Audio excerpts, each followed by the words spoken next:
हेमाभुदिव्याक्षरिसुन्दराय तस्मै महाप्रेमरसप्रदाय चैतन्यचन्द्राय नमो नमः। अजान्यमितभुजगणकावदातु सङ्कीर्तनैकविचरुकमलायताक्षु विश्वाम्भरौ द्विजवरौ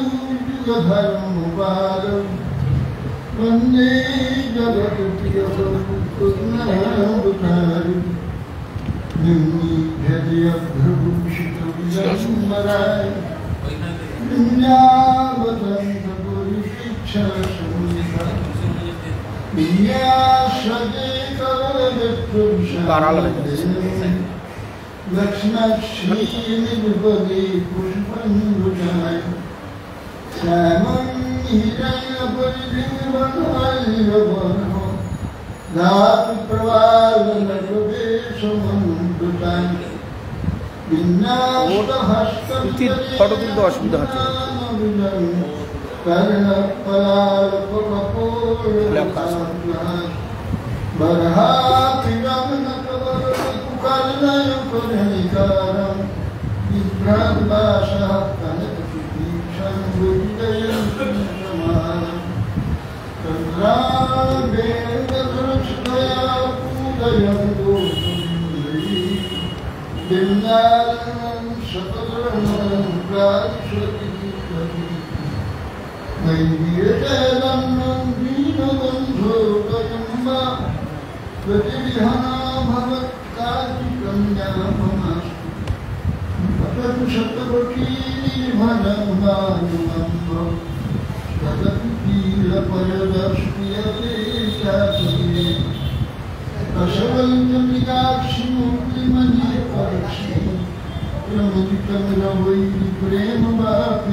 এই গঙ্গাটা একটু ছড়িয়ে দিতে রাখতে হবে।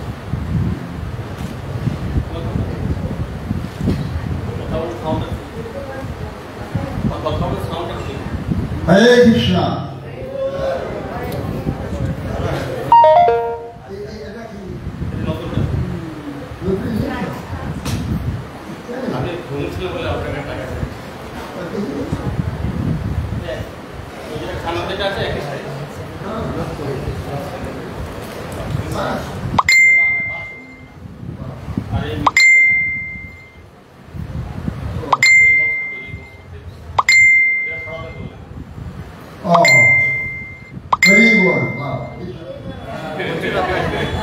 পরিষ্কার আওয়াজ করো মহারাজ, পরিষ্কার আওয়াজ একদম। হ্যাঁ, যেমন মিষ্টি যেমন সেটি মিষ্টি যেমন গুড় দিলে গুড় যেমন দেবে মিষ্টি। প্রথমে না কি সেটা 25 সেটাতে হতো 2 মাস থাকতো নালটা আবার বাড়লো এত করলাম।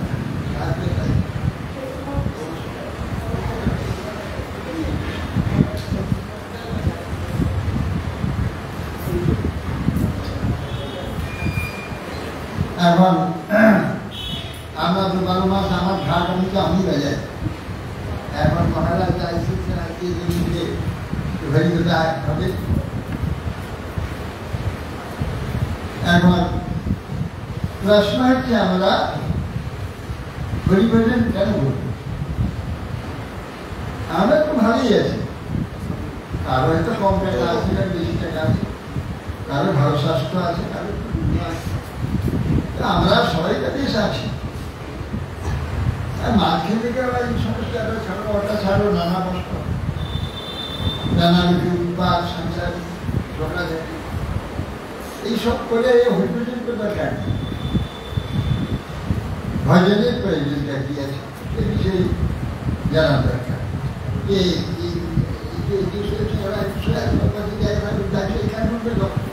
কাজে সোজা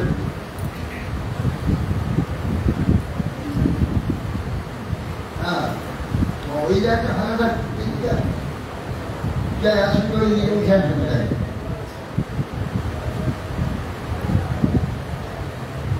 আমরা হরিভজন কেন করবো?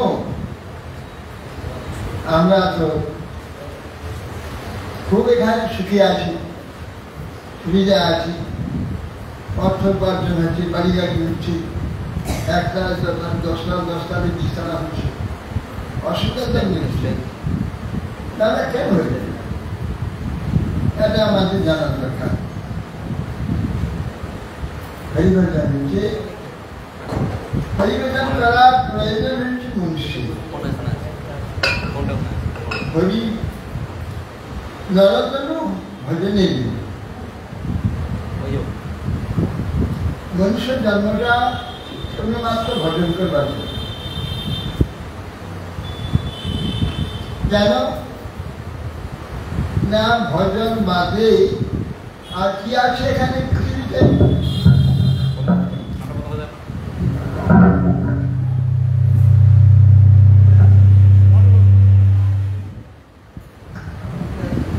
ভজন বাদে এখানে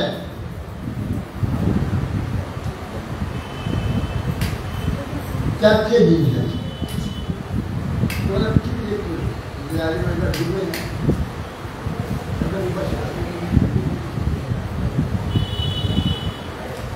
आहार निद्रा भयमयी तुलंच सामान्य में तत्पुषुभी नरान धर्म ही तेषाम अधिपक्षी धर्मे न हीना पशुभि समान। आहार निद्रा शरीर रक्षा संसार वृद्धि एक चर्चा कार्य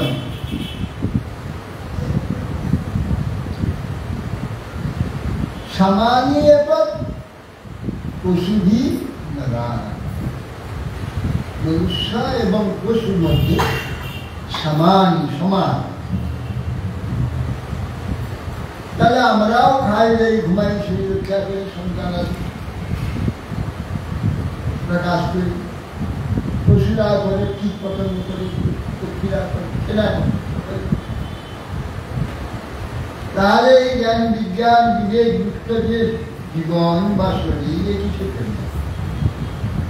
এটা কি বিশেষত্বা এর বৈশিষ্ট্য কি জন্যে মনুষ্য শরীর অতএব ধর্ম হিংসা অধিক বিশেষ ধর্ম হিংসা অধিক বিশেষা তাদের মধ্যে পশু এবং পশুরই রানা পশু এবং মনুষ্যের মধ্যে বৈশিষ্ট্য ধর্ম পশুদের ধর্ম নেই ধর্ম জানে না তাদের জীবনকে পাগলের মধ্যে যেমন আমাদের মানুষ পাগল হয়ে গেলে যেমন কিন্তু খায় ঠিক পাগলও সে খাবার চলে খাচ্ছে আর কিছু জানি খাবার জানতাম আমার কাছে একটা পাগল ছিল কি নাম তাদের কার্তিক পাগল একটা ছিল আমি এখানে দাঁড়িয়ে আছি প্রণাম করব একটা ব্যবস্থা করো থাকবে একটা ব্যবস্থা করো যাতে আমার পেটটা হয়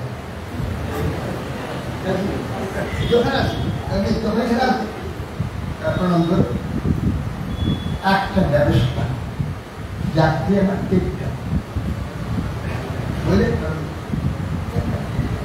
মাঝে মাঝে ভোগ হবে আমাদের দাঁড়াবে একটু করে দাঁড়াবে না দিলে চলে যাবে এখন পাগল খাইতে এইটা জানি আর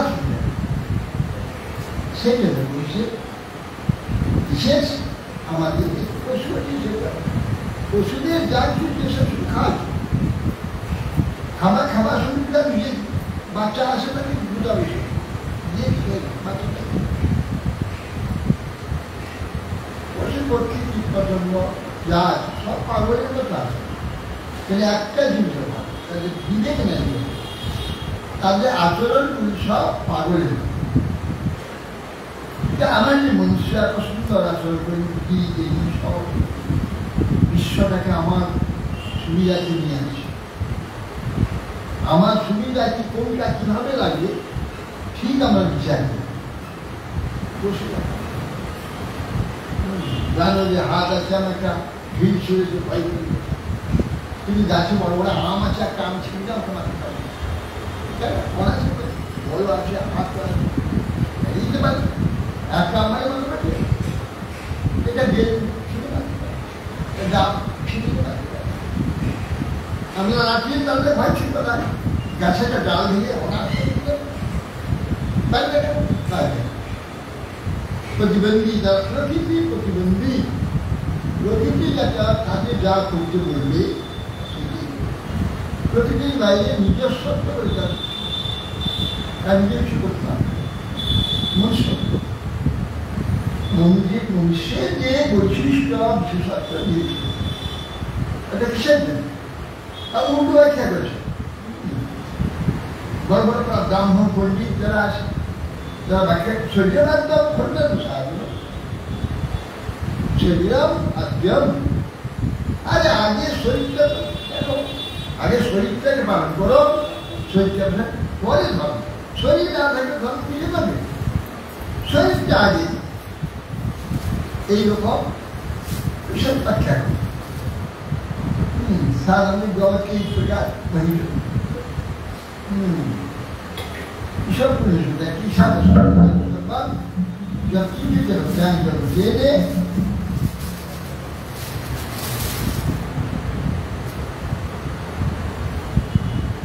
ईशावश्यम जब सर्वम जब चीजें जब ज्ञान जब दे दो प्रत्येक भूमिका मान ऊपर ईश्वर को दे दो आरोप कथा আছে শরীর মাধ্যমে ক্ষুদ্র এইটা প্রায় সমস্ত বিষয়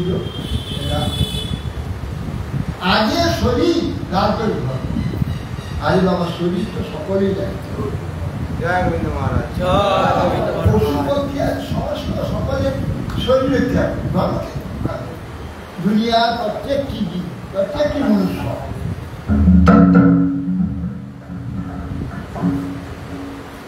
প্রত্যেকটি মনুষ্য শরীর রক্ষা করে,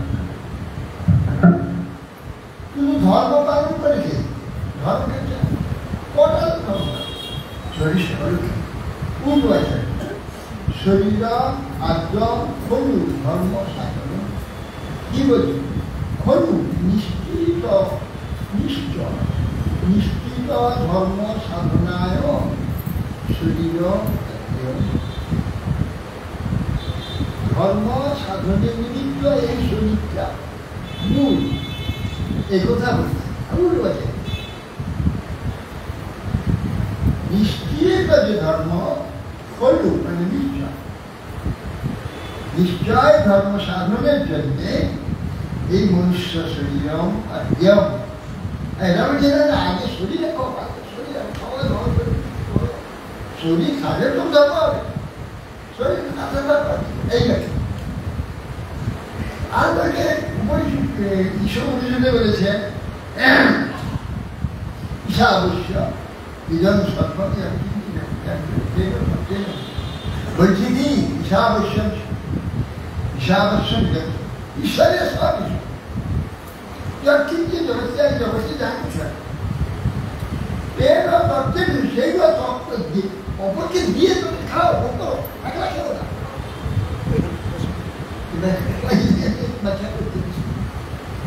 দিয়ে খাও, সবকে দিয়ে খাও, এটা খেও না, বাকি দাদা এইসব করে দিয়ে সবাই দিয়ে কি বলছে? ঈশাবশ্য ইদম সর্ব ঈশাবশ্য, ঈশ্বরের এরা তত্ত্বে না, সেইটা ঈশ্বরকে দিয়েই তার প্রসাদ। বুঝিটা কেন এই কথাটা বলে যে বুঝিতে মা দীর্ঘ কষ্ট সেইটা বলে দিয়েছে যে তুমি কখনো তোমার বলে যে তোমার কাজ হয়ে যাবে, মা দীর্ঘ কষ্ট কারো ধন গ্রহণ করবে কথা বলবে কেন? সবাইকে দিয়ে খাবে, তুমি খাবে এই কথা বলবে কেন? কারো ধন চুরি করবে, কারো ধন ঈশ্বরের ধনটা আগে বলে দিই এই কথা বলবে, কারো ধন চুরি করবে না। তার মানে যদি তুমি এটা ঈশাবশ্যতে যাও, ঈশ্বরের এটা তুমি এটা তোমার যদি বলো তা চোর হয়ে যাবে, তোমার বলো না ঈশ্বরের। এই জন্য আগে সাবধান বলছি, ঈশাবশ্য আগে সাবধান বলছি। হ্যাঁ ইদম সর্বম কিঞ্চিত জগত্যাং জগতে যা কিঞ্চিত কেন তত্ত্বেন তার দ্বারা তাকেই দান করো, তাকে সমর্পণ নারায়ণ হবে, তার দ্বারা তার রান্না তাকে দিই, তাকে অবশিষ্ট তার প্রসাদ। আর তুমি যে তোমার বলে তুমি যদি এইগুলো গ্রহণ করি, আমার সম্পত্তি, আমার টাকা, আমার তার চুরি হয়ে যাবে, সেখানে 14 দেশ থেকে এই দেশে মায়া পিশাচী দণ্ড করে আধ্যাত্মিক আদি তাপত্য কাজ দেয় না, এই দেশে মায়া দণ্ড করছে, এই যে দণ্ড করছে মায়া আমাদের দণ্ড করছে। অর্থাৎ সেই জন্যে আমাদের মনুষ্য জন্মে পরিবেশন করাই জন্য মনুষ্য জন্ম ভগবানের আলোচনা যদি না করে তাহলে তার এখানে জগৎ পিতা কৃষ্ণচন্দ্র বিনা ভজে বা পিতৃদ্রোহী পাতক জন্ম জন্ম। জগৎ পিতা কৃষ্ণচন্দ্র ভগবান জগতের পিতা, যে ভজনা করে না যে পিতৃদ্রোহী, পিতৃদ্রোহী সে, তাহলে কি জন্ম জন্ম তা পাবে? পিতা কি দেয়? বৈকুণ্ঠ ইন্দ্রিয়া তুমি চিন্তা যে খাওয়াবেন চিন্তা ফুল দেবী ধরে বসে আছে, যে আসলে বুঝে বুদ্ধি করে চিন্তা শুনে আমার বিদ্য হয়ে আছে, শুন উঠবে আমার করলে হরিয়া আমার করো শুন, না হলে শুনে বিদ্য রাখতে শিব তার হাতে শিশু আর দেবী হাতে এই যে তৈরি আধ্যাত্মিক প্রত্যেকে বিদ্রোহ বাবা যতই সেই এসি ঘরে বসে শুনে বিদ্রোহ এসি ভেবে কি হবে? বসে বসে হ্যাঁ আগুন জ্বলছে, এসি ভেবে যায় হ্যাঁ 50-30 ঘোরা হয়েছে সাবসিডি ঘরে স্টেশনে ওরা এসে বলতে এসি ঘরে বসে ঘামছে, এসিতে বসে ঘামছে রেহাই নেই। যেখানে দেখো 30 ফুট 3টা তাপ সর্বত্র লাগবে, এই জন্য মনুষ্য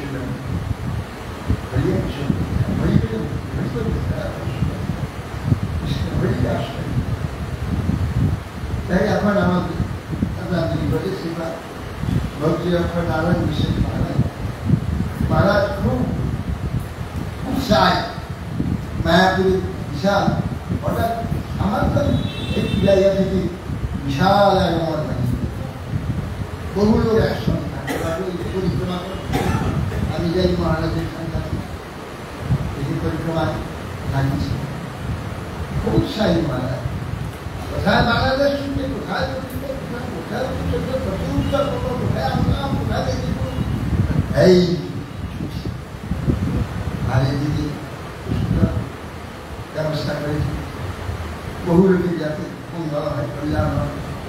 এই জন্য এই 4-5 বছর সমস্ত নবদ্বীপ ধামে বহু লোক আবার থাকবার খাবার আবেদন করে সুগন্ধের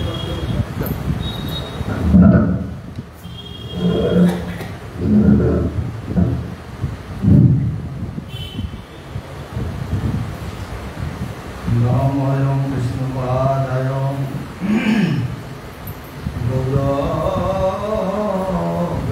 গৌরবেষ্টায় শ্রীমতে ভক্তি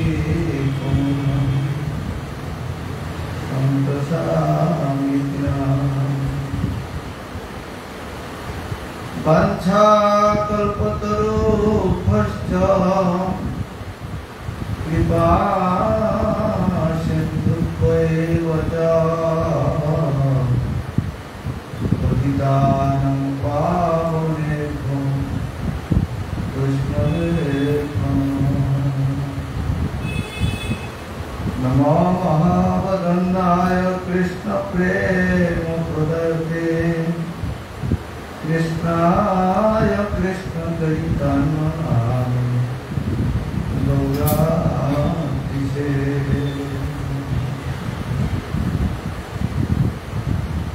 জয়তাং শ্রুতো বঙ্গমন্ত্রমতে গতি মৎসর্বস্বপদাং ভুজৌরাধমন দীপবিন্দরং কল্পদ্রুমাধব শ্রীমদ্রত্নদার সিংহাসনস্থ শ্রী শ্রী রাধা শিল গোবিন্দ দেব কৃষ্ণরে ইমান রাসরসম্ভি বংশী ভট ততস্থিতম কর্ষণ বেনু সমৃত তপ্ত কাঞ্চন গৌরাঙ্গী রাধে বৃন্দাবনেশ্বরী ঋষভানুসুতে দেবী বৃন্দাই তুলসী জপাই প্রিয়াই কেশবাসতা বিষ্ণু ভক্তি প্রদে দেবী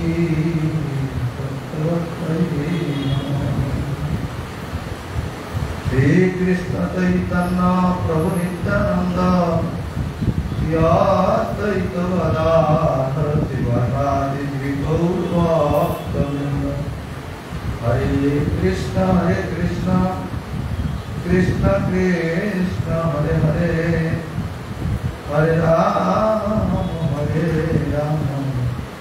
রাম রাম হরে गुरुपाद पद्म नित्यलीला प्रविष्णु विष्णु अष्टोत्तर शतशीर्षमान ओम संतर संतर भगवान परम परम असंत संतन धन्यवाद अनुगाति प्रभु प्रार्थना तत्पश्चात नदी और शिक्षा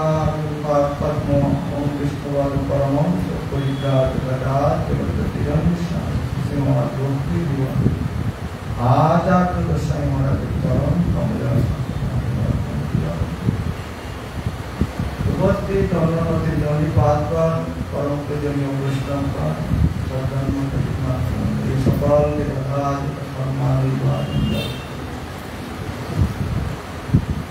এতক্ষণ যাবৎকাল আমরা গুরুপাদ পদ্মের নিকট থেকে বিষয় বস্তু অবলম্বনে সুন্দরভাবে শ্রবণ করলাম যে মনুষ্য জীবনের একমাত্র কর্তব্য জীবন। এটা হচ্ছে মহারাজ বিষয়বস্তু নির্ণয় করেছেন। এখানে আমি আজকে মহারাজের চরণ দর্শনে এসেছি, আমি হরি কথা বলার জন্য আসিনি।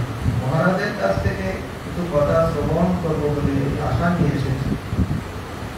আর মহারাজ আমার সম্বন্ধে যেসব কথাগুলি বললেন, এটা অ্যাকচুয়ালি আমার প্রাপ্য নয়। এই প্রাপ্যটা সম্পূর্ণ মহারাজ। কেন?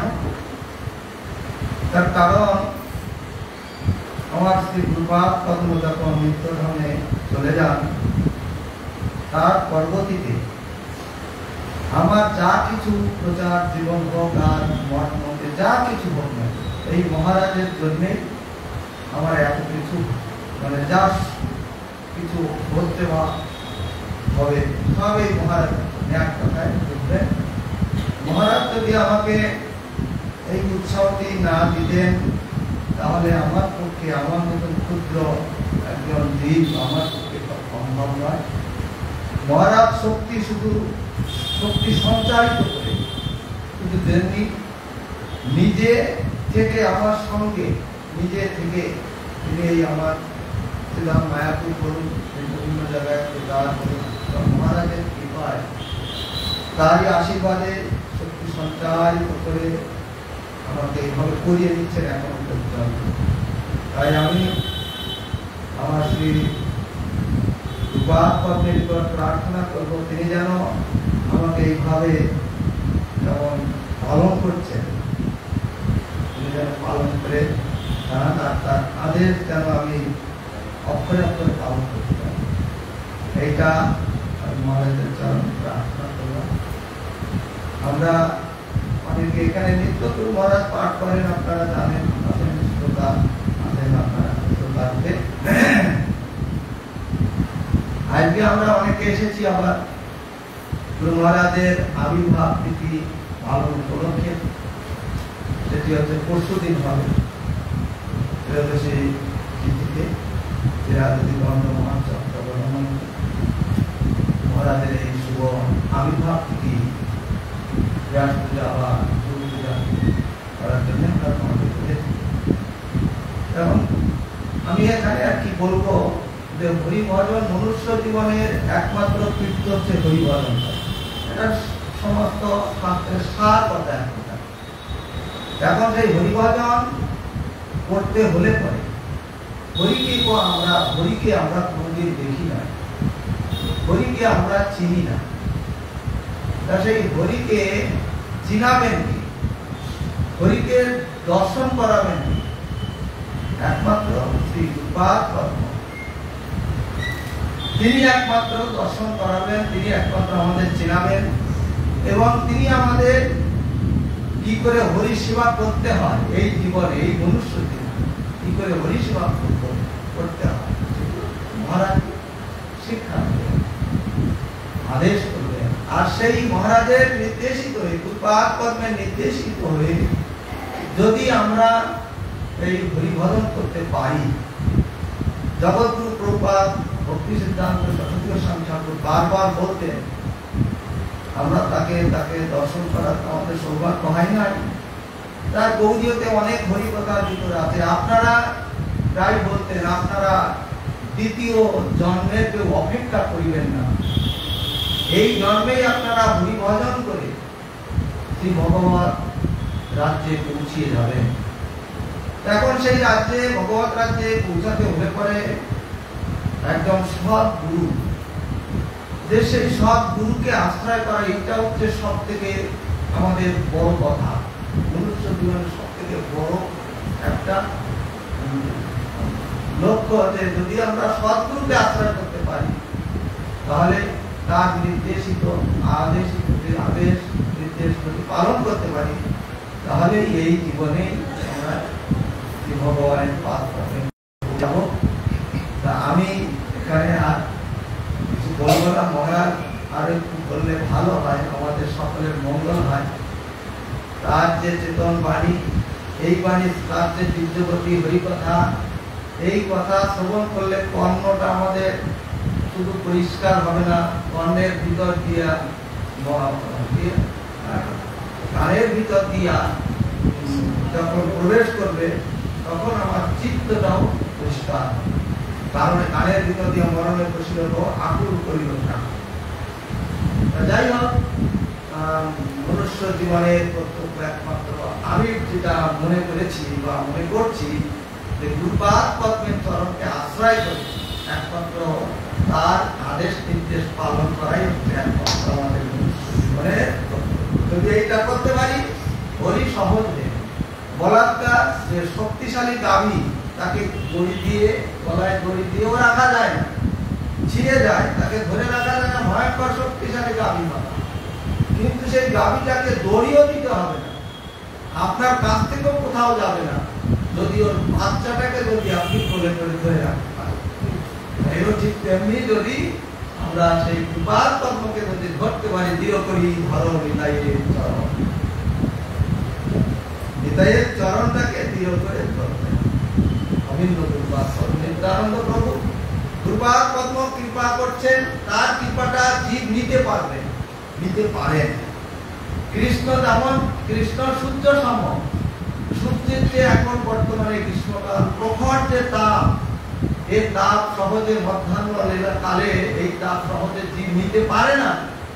কিন্তু ওই সূর্যের তাপ, ওই সূর্যের কিরণ যখন ভায়া চন্দ্রের মাধ্যমে আসে, তখন কি করে, তখন সেই তাপটা, সেই কিরণটা অত্যন্ত স্নিগ্ধকর হয় এবং জীব সহজে সেটা নিতে পারে।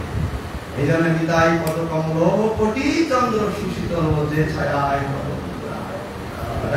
কথা থাকবে আসছেন।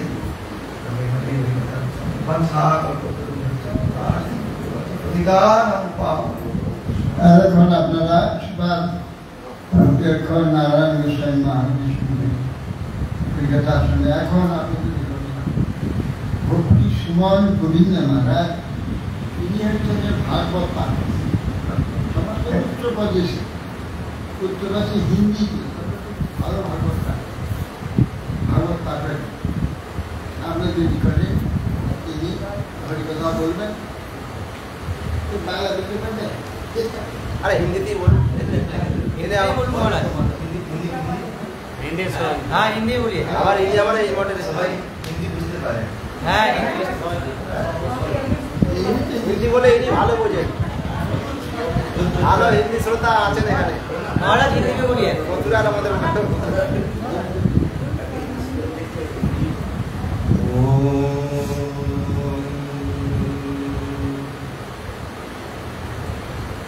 गुरवे गौरचन्द्राय राधिकायै तदालये कृष्णाय कृष्णभक्ताय तद्भक्ताय नमो नमः। নেমে যাচ্ছি উপরে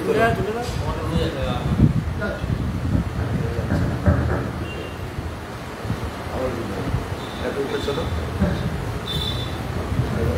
निन्दान्तं पुलकोत्करेण विकसन् नीपप्रसूनछविं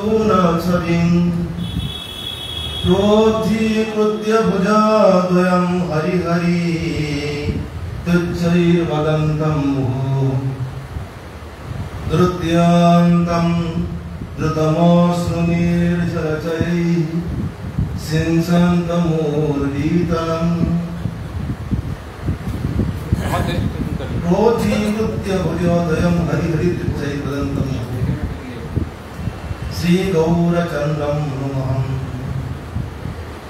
दम्भोन्यासमिषेण वञ्चितजनं भोगैकचिन्तातुरं सम्बर्धन्तमहर्निशं विरचितो योगः कमैराकुलम् आज्ञालङ्घिनमग्यमग्यजनता सन्मानना सर्वदम् दीनानाथ दीनबन्धु परमानन्द प्रभो पाहि माम्। जय श्री कृष्ण चैतन्य प्रभो नित्यानंद श्री अद्वैत गदाधर श्रीवासादि गौर भक्तवृंद। हरे कृष्ण कृष्ण कृष्ण हरे हरे, हरे राम राम राम।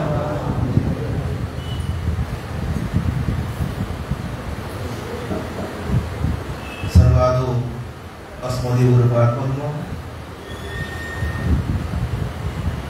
विष्णुपाद परम आचार्य भक्ति जीवन आचार्य गुरु महाराज के चरणों में मुझे बात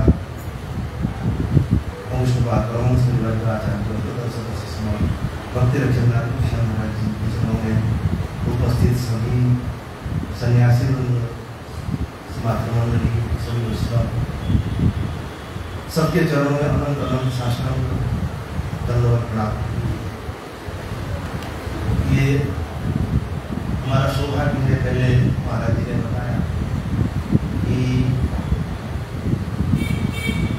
गुरु महाराज जी के मुख से भगवान की कथा श्रवण करने के लिए हम सब आए हैं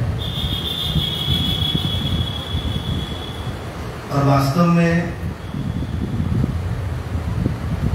यही जीवन का परम लक्ष्य है।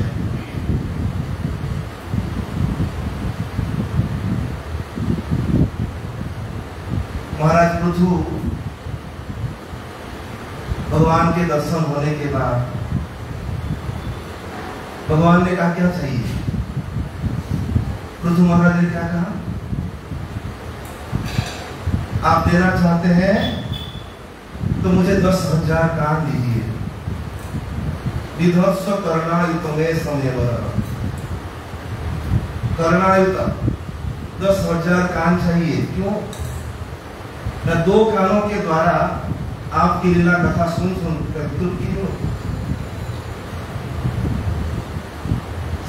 संसार के विषय की चर्चा सुनने के लिए 2 कान पर्याप्त है। 2 कान नहीं हो, 1 कान में काम चल जाएगा, पर भगवान की कथा श्रवण करने के लिए 2 कान नहीं, कर्णायुत 10,000 कान चाहिए। कि 10,000 कान लेके करोगे क्या? 10,000 कानों से महापुरुषों के हृदय कमल से जो कथा निकलती है, क्योंकि हृदय में किसका स्थान है? भगवान का चरण, और चरण के पराग को लेकर के जो कथा निकलती है, उस कथा श्रवण के द्वारा विस्मृत तत्व वर्तमानम, जो हम मार्ग को भूल रहे हैं, भटक गए, क्योंकि संसार में हम भटक रहे हैं। क्यों? कि भगवान को भूल रहे हैं। कृष्ण भूली से ही अनादि बहिर्मुख अतएव माया तार दिए संसार आदि दुख। भगवान को भूल जाना ये सबसे बड़ी बीमारी है। जब महापुरुषों के मुख से भगवान की मंगलमय कथा श्रवण करने को मिलेगी तो हमें याद आएगा। जो भूल गए हैं उस कथा श्रवण के द्वारा अपने जीवन का परम लक्ष्य को जान पाएंगे। इसलिए भगवान की कथा श्रवण कर, यहाँ तक कि श्री रूप गोस्वामी ने लिखा है, तुमने तांडविनी रतिम वितंते तुमना वलिम लभते कर्ण क्रोड़ कणम विनी घटयते कर्णाभूतेभ्य स्वरम चेतः प्रांगण संगिनी विजयते सर्वेन्द्रियाणां धृतिम नो जाने जनिता कियद्भुतमृतई कृष्णेति वर्णयति। भगवान की कथा श्रवण करने के लिए, भगवान की लीला गाने की पुण्य तांडविनी रतिम वितनुते, भगवान का पवित्र नाम जब जिह्वा के अग्रभाग पर नृत्य करता है तो ऐसा लगता है तुमना बलि, एक जिह्वा नहीं करोड़ों करोड़ों जिह्वा मिल जाए वो भी कम है। कर्णे क्रोड़ कड़म धिनी घटयते कर्णार्बुदेभ्यो स्वहम। जब कानों के अंदर प्रवेश करता है तो क्या होता है, एक कान नहीं एक अर्बुद कान हो जाए। चित्त रूपी प्रांगण में भगवान का नाम जब चिर संगिनी बन जाए, सर्वेंद्रियाणाम प्रति जो इंद्रियों की संसार के विषय की ओर स्वाभाविक जो प्रवृत्ति दिखी जाती है, ये प्रवृत्ति नष्ट हो जाती है। ये कृष्ण नाम में ऐसा कौन सा मधु है, विधाता ने ऐसा कौन सा मधु भर दिया है, ये हमें पता नहीं है। तो ये वास्तव में महापुरुषों के मुख से भगवान की कथा श्रवण करना,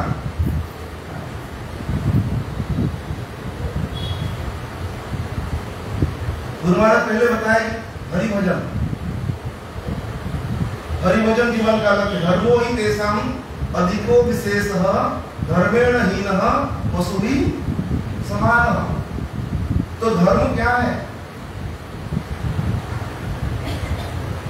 धर्म की परिभाषा क्या है, किसको धर्म कहेंगे?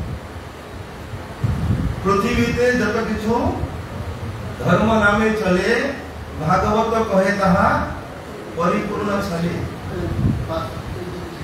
धर्म के नाम पर वास्तव में विचार करना चाहिए, धर्म क्या है। जब परिवर्तन हो जाए वो कभी धर्म होता है क्या?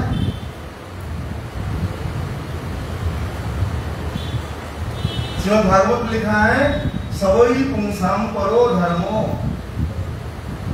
सबोई पुंसाम परो धर्मो, वही परम धर्म है। क्यों? एक तो धर्म है, एक परम धर्म है, और वास्तव में जो बदल जाता है वो धर्म नहीं होता। और बदलने वाला जिसका स्वभाव है उसका धर्म होगा, जिसका स्वभाव बदलने का हो। और सच्चाई यही है कि हम एक है क्या? हम एक है क्या? हम एक नहीं है। हम एक नहीं, हम दो हैं। एक हमारा शरीर है और एक शरीर में रहने वाला आत्मा है। और संसार के लोग शरीर के धर्मों को ही जीवन का लक्ष्य बताते हैं, पर ये वास्तविक लक्ष्य नहीं है। संसार में धर्म के नाम पर जो कुछ है ये सब शरीर का धर्म है, और शरीर में रहने वाला आत्मा। आप बताइए, ब्राह्मण का धर्म अलग है, ब्राह्मण क्षत्रिय वैश्य शूद्र सबका अलग अलग धर्म है कि नहीं? ब्रह्मचारी का धर्म अलग है, गृहस्थ का धर्म अलग है, सन्यासी का धर्म अलग है कि नहीं? ब्रह्मचारी का क्या धर्म है? ब्रह्मचारी का धर्म है ब्रह्मचर्य का पालन करना, गुरु की सेवा करना, और वेद शास्त्र की अध्ययन करना, और उसके साथ साथ भगवान की भक्ति करना, ये धर्म है। और वही ब्रह्मचारी जिससे कहा गया तुम स्त्रियों से दूर रहना, और ब्रह्मचर्य पूरा होने के बाद जब गृहस्थ आश्रम में जाता है तो वही गुरु जिन्होंने पहले बताए थे कि तुम स्त्रियों से दूर रहना, वो कहते थे आप विवाह कर ले, क्योंकि धर्म बदल गया। और विवाह करके समाज की सेवा करना, गुरु की सेवा करना, उसके साथ साथ भगवान की भक्ति करना। तो ब्रह्मचारी का धर्म गृहस्थ में बदल गया, और गृहस्थ होकर के जब वानप्रस्थी होता है तो उसका धर्म बदल जाता है। जब बेटा बेटी हो गए, परिवार हो गया, तो धर्म बदल गया। अब क्या है, अब परिवार को सौंप दो और पति पत्नी चलो तीर्थ यात्रा करने। तीर्थ यात्रा करना है, तपस्या करनी है, भगवान की कथा श्रवण करो, वैराग्य लो, और उसके साथ भगवान की भक्ति करो। और चौथा आश्रम संन्यास हुआ। संन्यास होने पर पति पत्नी दोनों को अलग कर दिया जाता है, संन्यास। तो वहां भी भगवान की भक्ति करना है। पर सब धर्म बदलता है, पर एक धर्म नहीं बदलता। वो क्या है? ब्रह्मचारी को वही करना है, गृहस्थ को वही करना है, सन्यासी को वही करना है। वो क्या है? भगवान की भक्ति। भक्ति कोई अलग अलग थोड़ी है। ऐसा थोड़ी लिखा है कि ब्रह्मचारी की भक्ति अलग है, गृहस्थ की भक्ति अलग है, सन्यासी की भक्ति, ना ना, भक्ति सबका समान है। और जितने धर्म थे ये बदल गए, पर भक्ति में परिवर्तन क्यों नहीं हुआ? भक्ति क्यों नहीं बदला? भक्ति में क्यों परिवर्तन नहीं हुआ? ये कारण इसलिए है कि जितने धर्म थे, इन धर्मों का संबंध शरीर से था। जब शरीर बदला तो धर्म बदल गया, है कि नहीं? 25 साल की आयु हो गई, ब्रह्मचर्य खत्म और गृहस्थ, तो शरीर बदला, शरीर के अनुसार धर्म बदल गया। पर शरीर में रहने वाला आत्मा, उसका धर्म है भक्ति, तो आत्मा बदलता है क्या? बदलता है आत्मा? ब्रह्मचारी का आत्मा जब गृहस्थ हो जाए तो आत्मा बदल जाता है क्या? नहीं बदलता ना। जब आत्मा नहीं बदलता तो आत्मा का जो धर्म भगवान की भक्ति है वो कैसे बदल जाएगी? इसलिए शरीर संबंधी धर्मों ये अलग अलग हो सकता है, पर शरीर में रहने वाला आत्मा, उसका एकमात्र धर्म है, दूसरा कोई हो ही नहीं सकता। वो है सबोई पुंसाम परो धर्मो यतो भक्ति ही अभोक्ष्यते।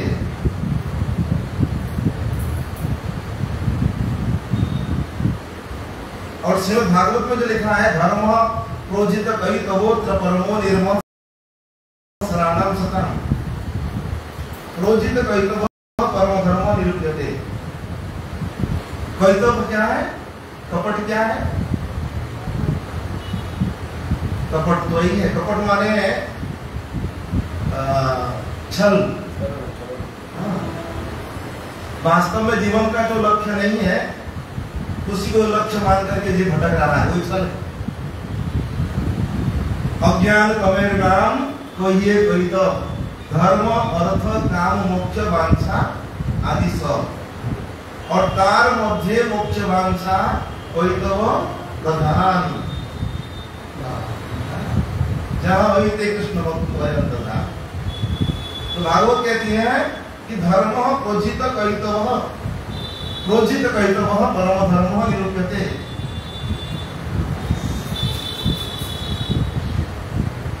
प्रोजित शब्द का जो अर्थ है, श्री सिद्धोर स्वामी बात वो कहते हैं प्रशब्देन मोक्षाभिसंधिरपि निरस्त, क्योंकि श्रीमद् भागवत का लक्ष्य मोक्ष नहीं है। पिबत भागवतम रसम आलयम, भागवत रस को कब तक पीना चाहिए? भगवान की कथा कब तक सुनना चाहिए? लिखा है आलयम। यदि कोई कहे आलयम माने मोक्ष, लय माने मोक्ष पर्यंत, जब तक मोक्ष नहीं हो जाए तब तो कथा सुनते रहो। श्रीमद् भागवत का जब फल मोक्ष नहीं है तो इसका मतलब क्या है? श्री विश्वनाथ चक्रवर्ती ठाकुर वो बहुत सुंदर बात है, बहुत सुंदर बात कहते हैं। वो कहते हैं कि लय माने जो अष्ट सात्विक विकार है, स्वेद कंप अश्रु वैवर्ण पुनः प्रलय आदि आदि, जो भी जो अष्ट सात्विक विकार है, और सबसे अंतिम दशा क्या है? अंतिम दशा है लय। भगवान के प्रेम में जब तक मूर्छित नहीं हो जाए, ऐसी दशा हो जाए जो कथा श्रवण करने के बाद प्रेम प्रकट हो और प्रेम के द्वारा मूर्छित हो जाए, और मूर्छा दशा में कोई कथा सुनना भी चाहेगा, संभव नहीं है। आलयम, जब तक मूर्छित ना हो जाओ तब तक सुनो, और सुनते सुनते मूर्छित हो गए तो कथा श्रवण नहीं हो पाएगा। तो उसके बाद क्या होगा? पुनः मूर्छा भंग हुई, फिर कथा सुनो, और तब तक सुनो जब तक मूर्छा ना आ जाए। आलयम माने मूर्छा पर्यंतम, मूर्छा दशा। तो कहने का ये है कि प्रोजित कवितव परम धर्म, श्रीमद् भागवत।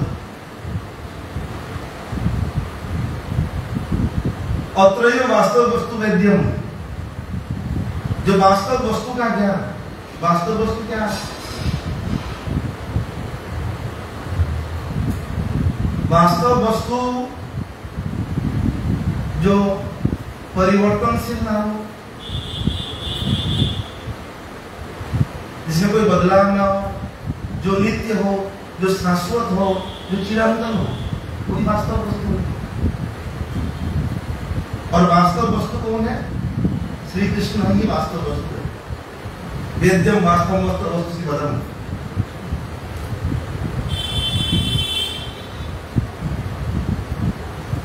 तो भगवान की भक्ति यहाँ पर अत्र अत्र तीन बार आया है।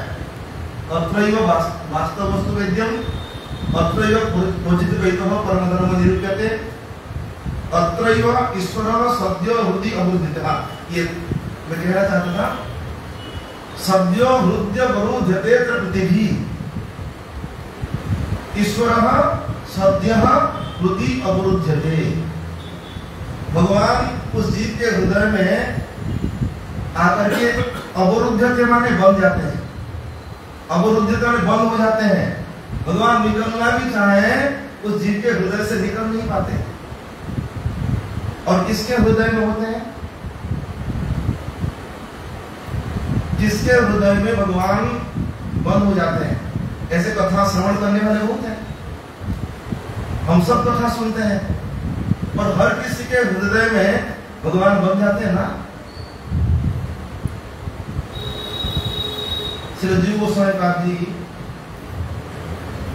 भक्ति संदर्भ में बहुत सुंदर टीका लिखते हैं। वो कहते हैं उसके दिल में भगवान बन जाते हैं, या तो पूर्व जन्म का संस्कार हो, जन्मांतर संस्कारवंत जीव हो, जन्मांतरीय संस्कार जिसके पास विद्यमान हो। हमारे इस जन्म में नहीं है, किसी और जन्म में संत महापुरुष की कृपा, सदगुरु की कृपा को लाभ किया है, और वो जीव यदि यहाँ भूतल पर आए तो कथा श्रवण मात्र से उसके दिल में भगवान बन जाते हैं। और यदि ऐसा ना हो, अस्मिन् जन्मनि भगवत कृपा लब्धवंत जीव अस्मिन् जन्मनि, इसी जन्म में किसी महापुरुष की कृपा को लाभ करने वाला, सदगुरु की कृपा को लाभ करने वाला, उसी जीव के दिल में भगवान बसते हैं। और अन्यस्तु लिखा गया है, या तो पिछले जन्म का संस्कार नहीं है और इस जन्म में सदगुरु की कृपा नहीं हुई, तो उसके लिए लिखा गया जैसे बीज तो डर जाता है, बीज जो है कथा श्रवण मात्र से उसके दिल में भगवान की भक्ति रूपी जो बीज है वो बीज का वपन हो जाता है। पर कालादि दोष वैगुण्येन तद बीजम अपनी दोषेण प्रतिहतम तिष्ठति। जैसे मान लीजिए कोई बीज लगाया गया और जिस समय लगाना चाहिए, गर्मी का समय में लगाना चाहिए, ठंड में लगाए तो उसमें अंकुर नहीं होता। जितना पानी देना चाहिए उतना पानी नहीं मिला, जितना सूरज की किरण मिलना चाहिए वो नहीं मिला, तो क्या होगा? वो बीज धीरे धीरे भीतर तो लगा दिया गया, और सही पानी सही समय नहीं होने के कारण वो क्या धीरे धीरे नष्ट हो जाता है। बीज में अंकुर होने का जो सामर्थ्य वो नष्ट हो जाता है। ऐसा ही जो महत् कृपा को लाभ नहीं किए, ऐसे जीवों के हृदय में भगवान की भक्ति रूपी बीज का वपन तो हो जाता है, और धीरे धीरे धीरे धीरे वो नष्ट हो जाता है, रहता नहीं, स्थायी रूप से नहीं रहता। इसलिए स्थायी रूप से यदि उसको प्राप्त करना है, जैसे बीज को सही समय में लगाना चाहिए, सही पानी देना, ऐसा ही और स्थायी रूप से भगवान की भक्ति रूपी बीज को हृदय में स्थापित करना है, तो महापुरुष की कृपा, सदगुरु का आश्रय परम अनिवार्य है।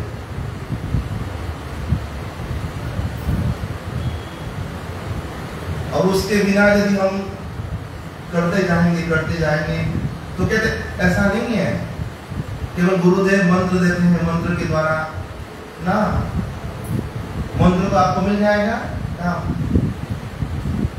10 रुपए का किताब ले लो, हाँ? सारे मंत्र 10 रुपए में मिल जाएगा बाजार में, और उस मंत्र के द्वारा कल्याण होगा क्या? हाँ? वो कल्याण नहीं होने वाला है। लोग कहते हैं महाराज सदगुरु की क्या जरूरत है? आप बताइए, बट वृक्ष जानते हैं? बट का फल का उसमें कितना बीज होते हैं? बीज ही बीज है, लाखों। उस बीज को हम ला करके इतना बढ़िया जत्न करके अपने घर के आंगन में एक गमले में पौधा लगाएंगे तो उससे पौधा निकलने वाला है? हाँ? क्या बीज गलत है? बीज तो असली है, असली बीज है, पर लगाने से फल नहीं होगा। क्यों नहीं होगा? और वही बीज को कोई चिड़िया, कोई पंछी खाने के बाद किसी पत्थर पर बीट कर दे तो वहीं उग जाता है, क्योंकि सदगुरु के द्वारा प्राप्त है। आप बाजार से लेके आए, क्या कारतूस गोली है ना, उस गोली को ला करके आप पत्थर पर मारो, दीवार पर मारो, कुछ होगा? हम बोलेंगे तो नकली है, असली नहीं है। नहीं, नकली नहीं है, असली है, पर काम क्यों नहीं कर रहा है? हा? काम तब तक नहीं करेगा जब तक बंदूक के नोक पर नहीं चढ़ेगा। गोली असली है, ऐसे मंत्र भी असली है, पर तब तक वो काम नहीं करेगा जब सदगुरु के द्वारा प्रदत्त नहीं होगा। और सदगुरु का आश्रय लेना, अभी महाराज जी कह रहे थे, पर सदगुरु का आश्रय लेना भी इतना ये नहीं है जितना सदगुरु में सद्बुद्धि होना। सदगुरु का आश्रय मिल भी जाता है तो हमारा यही दुर्भाग्य है, सदगति नहीं हो पाती, क्योंकि भगवत तत्व ही गुरु के रूप में विद्यमान है। इसलिए सद्बुद्धि, इसलिए नारद जी महाराज लिखते हैं भक्ति सूत्र में, महत् संगस्तु दुर्लभो।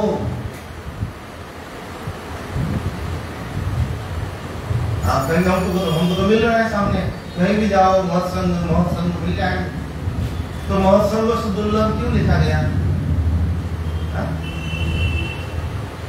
महत् संग मिलना दुर्लभ इसलिए है कि महत् संग मिलने के बाद महत् बुद्धि होना दुर्लभ है। महत् मिल जाते हैं ना तो महत् बुद्धि नहीं हो पाती, कोई ना कहीं प्राकृत बुद्धि हमारे मन में बना रहता है, बनी रहती है। तो महत् बुद्धि, महत् संगस्तु दुर्लभ हो और अगम्यो और अमोघ यदि मिल जाए तो अमोघ होता है। अमोघ एक ऐसी दवा है कभी व्यर्थ नहीं जाता। संसार में और जितनी दवा है, कोई दवा लिया तो काम नहीं किया, दूसरी दवा लो, दूसरा, पर ये ऐसा दवा है यदि सच में एक बार मिल जाए तो कभी व्यर्थ जाता नहीं है। इसलिए हम सब सौभाग्यशाली है कि ऐसा सौभाग्य हम सबको मिला है, ऐसे गुरु पद्म का आश्रय मिला है। और अब क्या गुरु महाराज का आदेश था तो हमने कुछ नहीं दिया। तो जैसे वास्तव में अभी महाराज जी बता रहे थे कि ध्रुव महाराज कहते हैं कि भगवान है प्रभु, आप हमारे भीतर बैठ करके योन्तः प्रविष्ट ममाच विराम को सुत्ताम संजीव वयक्त खिल शक्ति धरा सुखाना, हमारे अंदर प्रवेश होकर के हमारी सोई हुई वाणी को जगा रहे हैं। ऐसा ही सद्गुरुदेव वही हमारे दिल में प्रवेश करते करके हमारी वाणी को जागृत करते हैं। तभी व्यक्ति कुछ भी बोल सकता है। पंखा चल रहा है, पंखा हवा दे सकता है, बल्ब उजाला दे सकता है, इसमें कोई संशय नहीं है। पर पंखा भी है और बल्ब भी है, ना उजाला है ना हवा है, तो क्या हो गया? बोले पावर कट है। यदि वहां सप्लाई नहीं मिलेगा तो ना पंखा भी यही है हवा। तो वही बात है, शक्ति जो है संचालित करते हैं तभी जाकर के सामान्य क्षुद्र जीव कुछ बोल पाता है, कुछ कर पाता है, नहीं तो ये हम सबके बस में नहीं है। बस इतना ही निवेदन करते हुए अपनी वाणी आंसर करो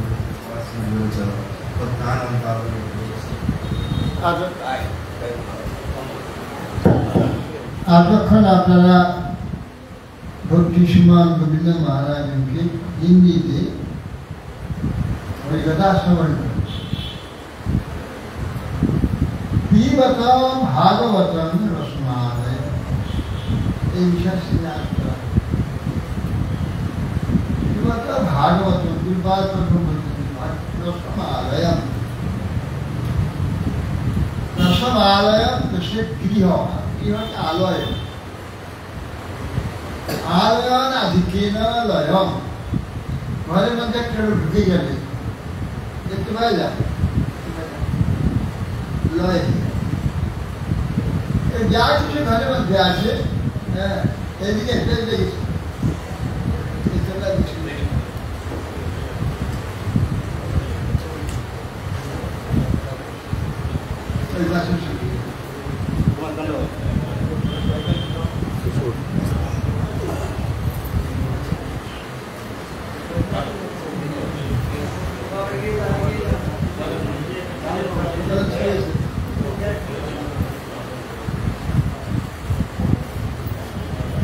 उत्तरवन मध्ये उत्तरवन सिलीगुड़ी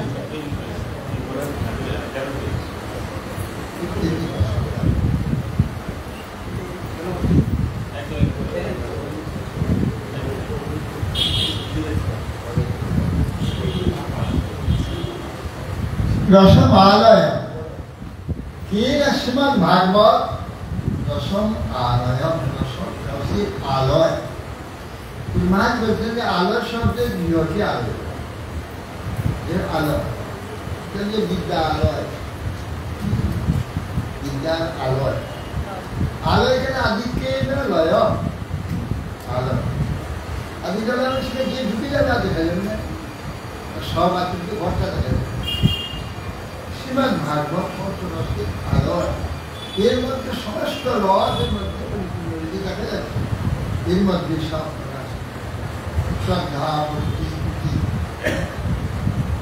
নিষ্কপট কৃপাত্ম বিশ্বাস করলে শ্রীমদ্ ভাগবতের সমস্ত রস প্রকাশ।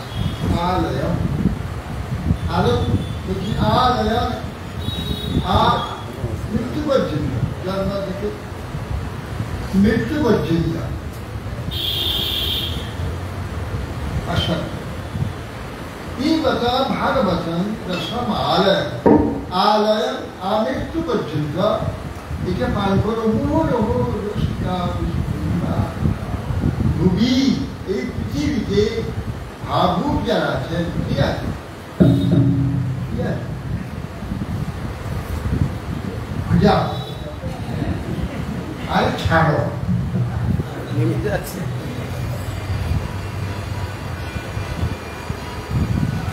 পৃথিবীতে ভূমি, এই পৃথিবীতে ভাবুক যারা, ভাবুক মানে যারা ভাব লাভ করছে। ভাবটা কি?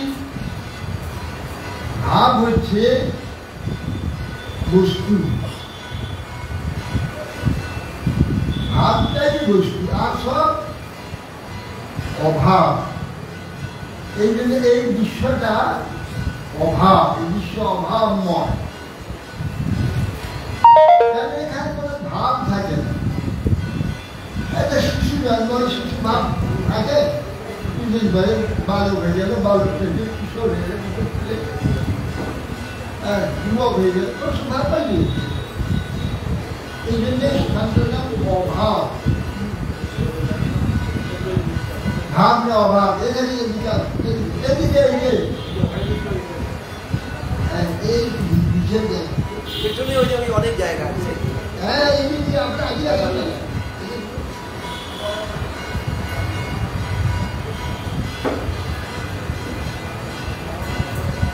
परमार्थ जगत, आत्म जगत, अध्यात्म जगत, भाव जगत, भाव भाव माने सत्ता, भाव माने प्रकाश, एगुलो असत्ता, अभाव, যা কিছু আমরা ভাব দেখি থাকে অভাব, সব অভাব। আর ভাব হচ্ছে আত্মা, উদ্যম, ভগবান, ভক্তি, ভাব। এবার যাবে না, নয় হবে না, নষ্ট হবে। ভূমি এই পৃথিবীতে ভাবই, ভাব যারা ভাব যারা লাভ করে হে ভাবুকে যা ভাব অভাব থেকে চলে এসে তারাই অভাবই আসলে করতে হবে। ঈশ্বর ভাগবতে যে রস, এই রসভাব ভাবু যা ভাব যা সেই আসন অভাব যা আছে কি আসবে যে অভাবের শরীর এর ভাবে যারা আবিষ্ট তাদের অভাব এর যে অনাবিষ্ট অনাসক্ত নিরহংকার সে আত্মাকে ভাব আসতে সে ভাব তাকেই হচ্ছে পিবত ভাগবত রসমাল এই রসের আশ্রয় শ্রীমদ্ ভাগবত এর মধ্যে সমস্ত রস ছিটে মানে লুকিয়ে আছে সব প্রকাশ কে প্রকাশ ভাবুকা মুহুরহো রসিকা নিরন্তর নিরন্তর মার্গীয় আপনি কেন রাখো মুহুরহো রসিকা ভূমি এই পৃথিবীতে ভাবুকা যিনি ভাবু ভাব লাভ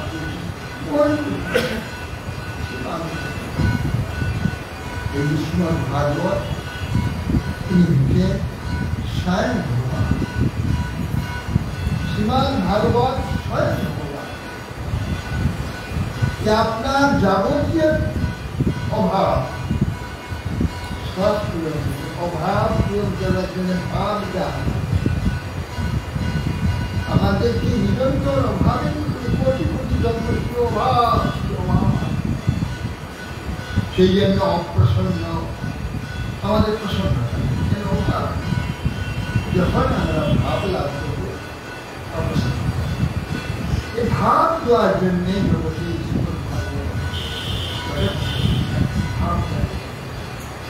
ভাবই হচ্ছে অভাব থেকে মুক্ত করবার জন্য ভাব রূপাস মুহুরহ মুহুরহ রসিকা রসিকা রসি রস সম্বন্ধে যাদের রুচি হয়েছে রস সম্বন্ধে যাদের জ্ঞান রস রস আমরা সকলেই জানি রস রসটা কি জানি সব বলে রস রস কি বলছেন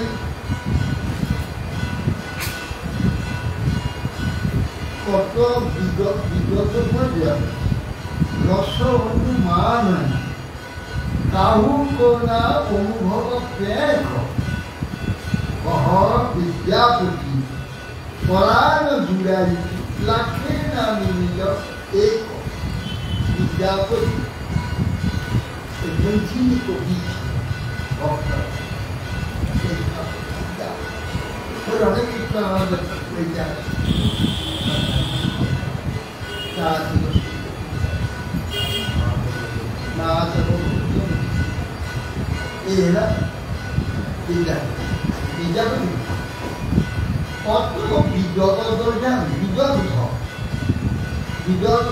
মানে যারা রসিক কর্মীছিলাম বিদগ্ধ সকলে রস সম্বন্ধে যিনি কর্মী তাকে বলা হয় বিদগ্ধ ওখানে বিদগ্ধ কর্মী বিদগ্ধ করে সমাজ করে না, রক্ত বৃষ্টি করতে শুধু পণ্ডিত হয়ে যাবে।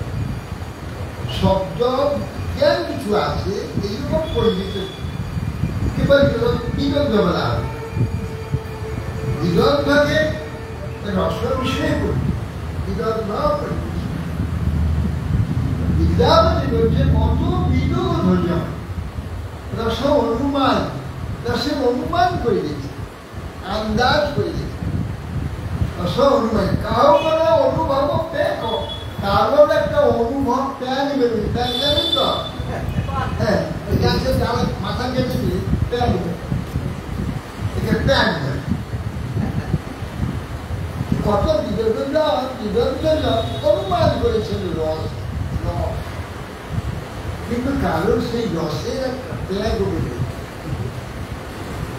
শত বিদগ্ধ রস অনুমান কাহু কোনো অনুভব প্যাগ অহ বিদ্যাপতি, অহ বিদ্যাপতি প্রাণ জুড়াই, প্রাণ জুড়াবার জন্যে মানে রসকে অনুভব করি, রসকে স্পর্শ করি, প্রাণ জুড়াবার জন্যে লাখে না মিলিল এক, লাখ লাখ এবং বিদগ্ধ রসিক পণ্ডিত যারা জগতে বলে, যারা রস সম্বন্ধে যারা যে রসের কথা বলে, কিন্তু তাদের একজনের একটু ত্যাগ বেরোয়নি, কিন্তু রসের রস সম্বন্ধে অনুভব করা একটু কঠিন আছে।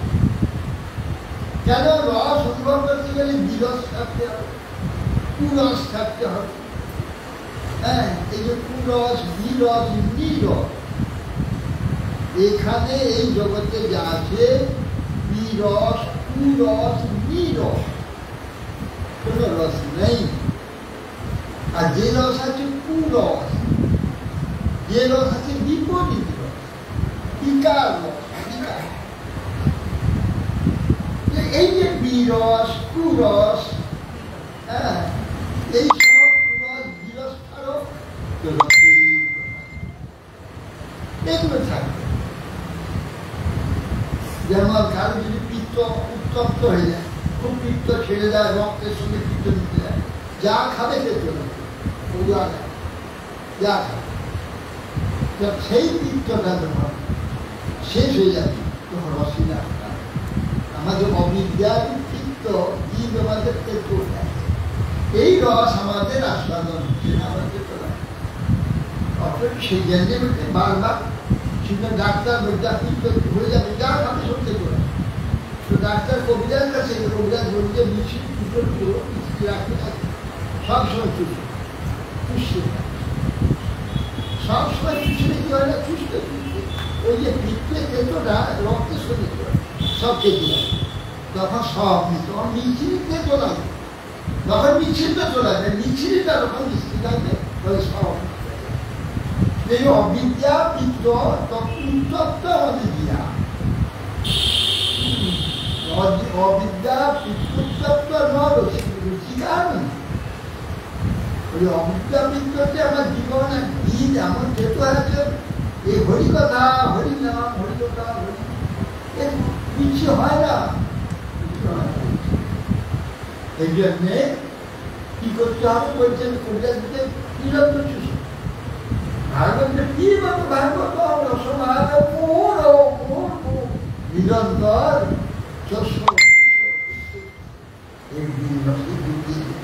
রসমালয় আলয় পর্যন্ত এই রস পান করতে মৃত্যু পর্যন্ত। এই রসের আলয়, রসের আশ্রয়, রসের গৃহ শ্রীমদ্ ভাগবত রসমালয় বহু রহু বিষ্ণা। অতএব আমাদের এই যে ছুটা ছুটিয়ে বিশ্ব বারবার জন্ম মৃত্যু ব্রহ্ম পুনা দুর্গা পুনরাবর্তিন কর্মণাম পরিণামিত্বা আবিঞ্চারমঙ্গলম। এই কর্মের দ্বারা যে বিরিঞ্চি পদ পর্যন্ত পাওয়া যায়, কর্মের দ্বারা বিরিঞ্চি বা ব্রহ্মা পদ পর্যন্ত পাওয়া যায়। অঙ্গল এই কর্মের দ্বারা যে প্রাপ্তি সবই অঙ্গল। অতএব সেই জন্যে এই যে সমস্ত বিরস বিরস নিরস এর থেকে যে বাস রস সমুদ্র এই রস সমুদ্র হচ্ছে ভগবান, ভগবত কথা, ভগবত কীর্তন। এই আমাদের জীবন, মনুষ্য জন্মটা এই জন্য। মনুষ্য জন্মের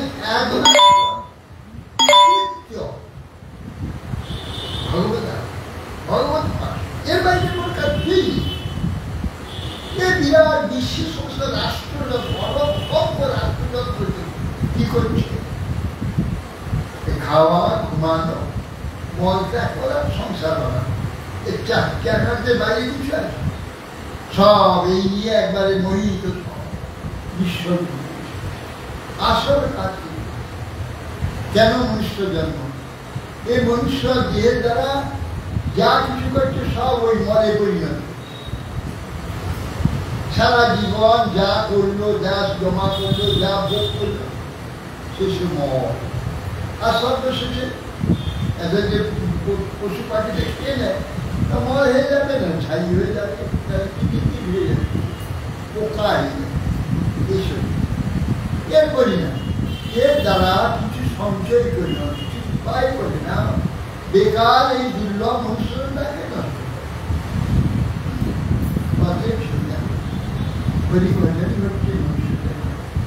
একমাত্র সম্ভব। এ যদি হলো তো তাহলে আমার জীবন, না কেন মৃত্যু, মৃত্যুর পর মৃত্যু, মৃত্যুর মৃত্যু, মৃত্যুর পর মৃত্যু। আর যদি হরিভজন হয় জীবন আরম্ভ। হরিভজন করলেও তো জীবন আরম্ভ হয়েছে। হরিভজন করছে যে জীবন প্রাণ আরম্ভ হয়েছে। জীবন মৃত হয়ে আছে, মরে আছে, সবসময় মরে যাচ্ছে, সেখানে সেখানে মরে যাচ্ছে। যেই হরি নাম করে, হরিভজন করে, হরিকথা শুনছে, হরি আলোচনা করছে, জীবন আরম্ভ হচ্ছে, জীবন বেঁচে আছে। প্রভুবাদ বলছে প্রাণ আছে আর সে তো প্রচার বেঁচে আছে, সেদিন প্রচার ভগবত কথা প্রচার করে, ভগবত কথা বেঁচে আছে, জীবন আছে, প্রাণ আছে আর সে তো প্রচার। এই জন্য অতএব সুন্দরকে হরিকথাই জীবন। হরিকথা মিলে গেল, হরিকথা বাদ করলে তো মরণ হয়ে গেল, হয়ে গেল। এই জন্য আমাদের মনুষ্য জীবনের একমাত্র প্রাণ জীবন হরিভজন। হরিভজন করবার সুযোগ প্রাপ্ত হলাম, প্রাপ্ত হলাম, তাহলে আমি সার্থক গেলাম। কোটি কোটি জন্ম যে আমি করেছি, কিছু সার্থকতা হয়। এই জন্মে আমার কোটি কোটি জন্ম, কোটি কোটি যুগ ধরে যে বিশ্বে যে কেবল ঘুরে বেড়াচ্ছি, আজ তার আমার এই ঘূর্ণনের সার্থকতা। বাঞ্ছা Ujjana parane ho Vishnari Sumari.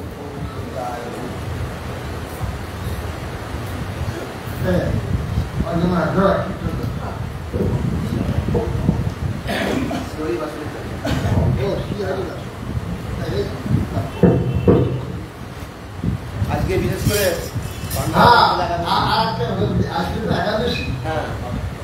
আবার এবছর আপনারা এসেছেন, আগামী পরশুদিন আমার জন্মতিথি করেছে। যদিও আমার এই জন্মতিথি আমি সম্মান করি না, কেন জন্মতিথি আমি বঞ্চিত হয়ে আজও পর্যন্ত আমার হরিভজন হয়নি, কিছুই লাভ করতে পারি, শুধু কেবল বঞ্চনাই হয়েছে। এবং প্রায় 6 বার মূর্তি দিতে, একবারে বড় মূর্তি দিতে। সেই জন্য আমার এই জন্মকে আমি সম্মান করি না। আমি জন্মটা আমার জন্ম সবটা বঞ্চিত হয়েছে, সমাজ তৈরি করে এরা বলছে মহারাজকে সঙ্গে গান দিল, কেন মার কেন আমার এই যে জন্মকে সম্মান করছে, মহারাজকে মার করে কি আসতে পারে, সেই জন্য কাউকে আনতে দেই। হ্যাঁ, আমার এই নারায়ণ মহারাজ আমাদের নিজের লোক, আপনার লোক বলে উনি চলে আসেন না কেন, নাহলে অন্য মহারাজকে আমি নিয়ে আসি না। আমার এই নির্দিষ্ট জন্ম, এই জন্মের সম্মান করতে যাই হোক। আগামী বছর আমাদের এখানে কিন্তু আমাদের এই উৎসবটা হবে না। পুরীতে আমার একটি ভক্ত আছে, সেখানে আশ্রম করেছে, তার নাম হচ্ছে বামন মহারাজ। এই বামন মহারাজ এখানে বলছে কয়েক বছর আগে থেকেই ধরি যে আমার এখানে এখানকার জগন্নাথ ধাম, তাহলে ওইখানে আগামী হচ্ছে আমাদের ওইখানে যে ওই আশ্রমে আমাদের উৎসব হবে, যারা পারবেন তাদের সমর্থন যাবেন, জগন্নাথ দর্শন হবে।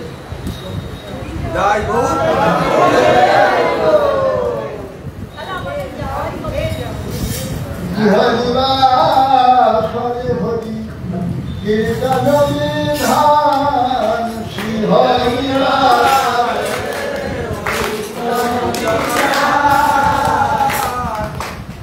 শ্রী হরি বাসরে হরি কীর্তন বিধান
Bye.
Krishna Krishna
Hare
Hare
Jai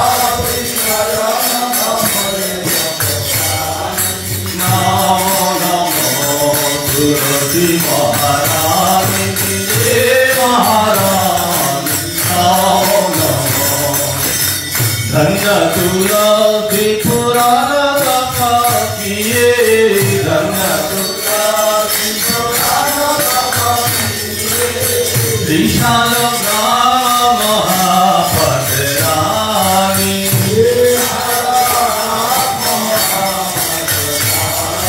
Namo Namo तुलसी महाराज श्री महाराज नमो नमो धूप दीप नैवेद्य आरती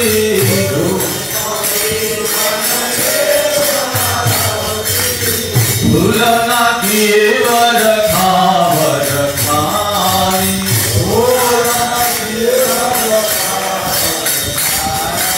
नमो नमो तुलसी महाराज श्री महाराज नमो नमो छपन भोग छत्तीस व्यंजन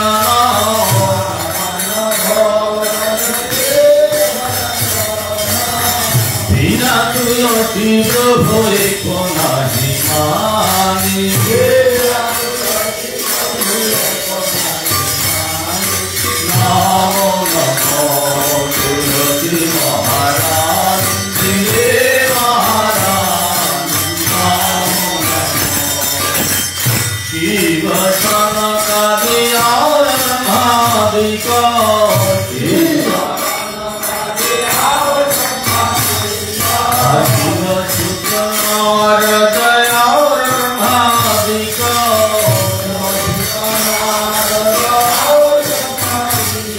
भूरत भीरत महामुनि ज्ञानी सब महिमा बखानी नमो नमो तुलसी महाराज श्री महाराज नमो नमो चंद्रशेखर मैया तेरा दर्शन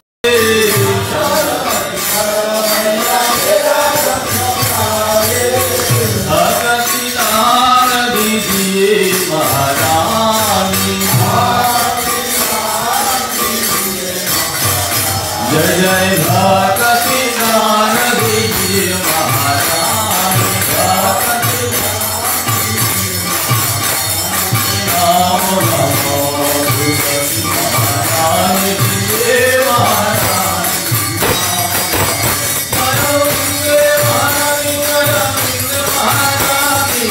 वृंदे महारानी जय वृंदे महारानी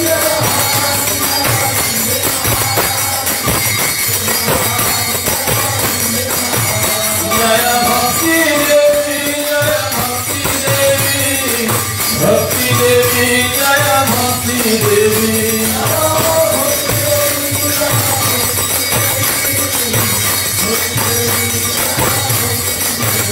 हरे कृष्ण कृष्ण कृष्ण हरे हरे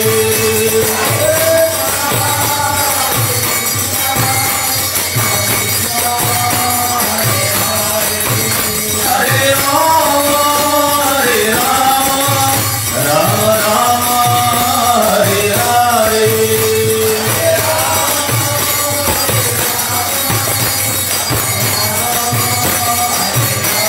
जय गौर हरि बोल हरि बोल हरि बोल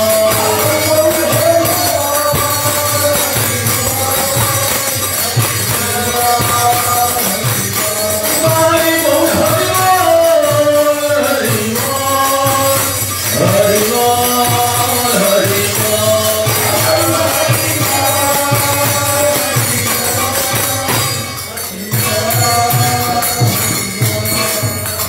हरि हरे नम कृष्ण जातुभाय नमो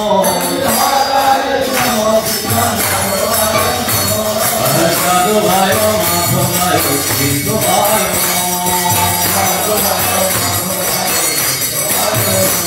जय Gopal Govind Ram Shri Madhusudan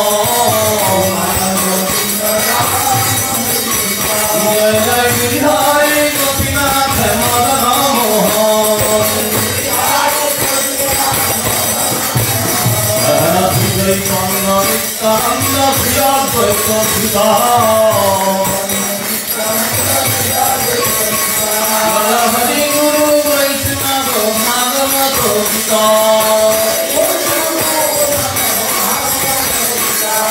Jai for Sanatana Bhakta Raghuna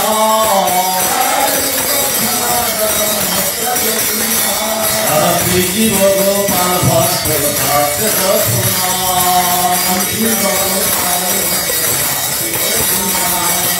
এই ভাই কোথায় করি চরণ বন্ধন আমার যাহা হইতে বিঘ্ন নাট ভীষ্ট ফুল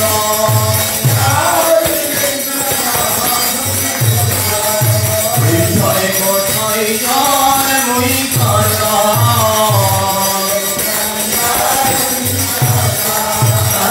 তোমারে পদরে রুমর বন্ধ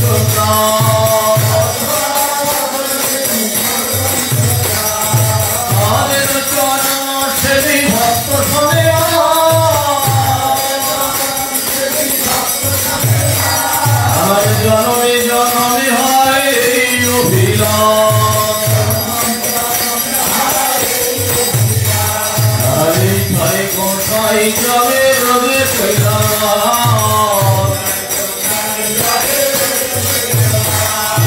রাধা কৃষ্ণ ইত্তলীলা কৈলা